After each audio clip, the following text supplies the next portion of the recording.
Good afternoon everyone. Myself architect Raksha Bongirwar, faculty from Dr. D.Y. Patil College of Architecture, Akodi, Pune. My topic is green building and CO2 emission in green building construction. I am presenting this topic under the International FDP program on environmental and sustainability. In my week 1 video, I already explained about the sustainable or green building. Sustainable or green building is a concept of using resources more efficiently while creating more energy efficient and sustainable homes, offices, schools, and other buildings. In week 2 video, I have talked about the green building standards. Green building rating and certification system require an integrated design process to create projects that are environmentally responsible and resource efficient throughout the building life cycle, from siting to design, construction, operation, maintenance, renovation, and demolition.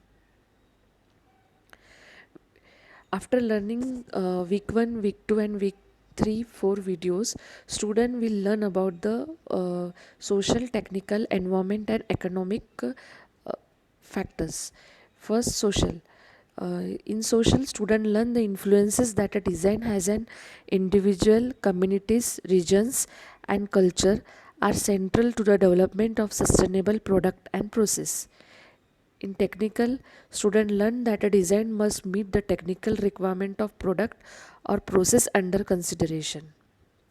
In environmental, student learn to design product and process to minimize use of our energy and material resources. In economic, student learn to analyze short-term and long-term economic requirement of product and process design. Next is ISO and IEC standards. Its purposes. First is ISO TC 163. Its purpose is thermal performance and energy use in the built environment. Second is ISO TC 205. Its purpose is building environment design. Third is ISO 21930. Its purpose is comparability, efficiency and reliability. In comparability, ensure that comparable environmental information is generated and used without creating technical barriers to trade. In efficiency, reduce the environmental footprint through a better understanding of the greatest impact, including those attributes both upstream and downstream within the chain of process involved in producing products. Third is reliability. Reliability provides increased credibility and a level of confidence that enables the public to use such information for decision making when choosing and using construction products. Then next, what is carbon footprint? Carbon footprint is the total amount of greenhouse gases produced to directly and indirectly support human activities, usually expressed in equivalent tons of carbon dioxide. Every day an enormous amount of carbon dioxide is released into the atmosphere through industry, transportation, burning fossil fuels and even respiration of plants and living things. As the consequences of climatic change become clearer, both government and private sector companies are setting target for carbon emission reduction, since these are regarded as the main greenhouse gases and their high concentration in the atmosphere lead to air pollution and acid rain among other consequences. So what is embodied carbon? Embodied carbon addresses the sum of the impact of all greenhouse gases emissions attributed to material throughout their life cycle. That is a soil extraction, manufacturing, construction, utilization, maintenance and end of life disposal. In this diagram, I have shown that example of brick used in construction project. First, you can see the energy to dig the raw material out of the ground. Then next embodied carbon is energy to shape clay, sand and water into blocks. Then third is energy to heat the shape blocks and turn them into bricks. Then for the transportation of the bricks to the site, then energy to lift the bricks on site, then Fourth is energy used if bricks are wasted and loss of resources if landfilled. So, global carbon dioxide emission by sectors.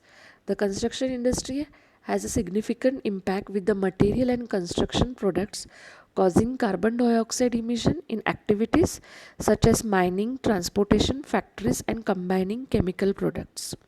In this diagram, we can see that building operation, the total carbon dioxide emission is 28%, and for the concrete, steel, and aluminium, carbon dioxide emission is 22.7 percentage. For the industry is 20.3, and for the transportation is 23%, and for the other or miscellaneous is 6%. Green gas emission in construction project can be reduced by using smart material procurement method. In my next slide, I have explained by taking a building project. I have take the building project A, that is a ground plus 4-floor structure. The total area of that floor is 20,000 square feet area, and built up area is 1 lakh built up area. The calculation of carbon dioxide emission for material used in external parameter of the building I have calculated, and mostly I have used the material is steel, cement, brick, and glass. In this table, I have calculated the final carbon dioxide emission in ton. So, in first column there is a material, in second is quantity use, third is average carbon dioxide emission, and total carbon dioxide in tons. I have used for this structure the total steel is used is 1000 ton, and average carbon dioxide emission is 3 tons per tons. So total carbon dioxide emission is 3000 ton. For the cement, quantity used in my building project is 3500 tons, and the carbon dioxide emission is 0.6 tons. The total is 2100 tons. Brick used, that is 1,51,000. Average carbon dioxide emission is 38 tons. So total carbon dioxide is 576. Then glass quantity used the 346. Then is carbon dioxide emission is 1.5 tons, and the total carbon dioxide emission is 520 tons. So for this building project, the total carbon dioxide emission is 6200 tons. So sustainability standard to minimize the carbon dioxide emission. So in order to meet the emission target, the construction industry has been trying to adopt various strategies to reduce the level of carbon dioxide that is produced during construction. Some of the strategies include: first is sustainable material, second is waste management, and third is transportation. In sustainable material, optimizing the use of less polluting material is an important way of cutting embedded carbon in new buildings. Around half of all carbon dioxide emission in the industry are from cement production. But in the manufacturing process and as a byproduct of the chemical reaction, low carbon cement are available, which are less energy intensive to produce, as they often include magnesia, enabling the absorption of carbon dioxide during curing. Second sustainability standard is waste management. Cutting waste through, that is 3 R's: reduce, reuse, and recycle. It is an important hierarchy for cutting carbon dioxide emission in construction. Waste is often produced by ordering excess material for a project, which emphasizes the need for accurate estimating and having effective strategies for reusing materials on other projects. Third is transportation. Currently, transportation accounts for around 20% of the carbon dioxide emission. Solutions that could be adopted include switching to more efficient vehicles and plant, sourcing material locally, thereby reducing the distance they have to be transported, and trying to condense delivery from the same suppliers wherever possible as a means of reducing the number of journey needed to and from the site.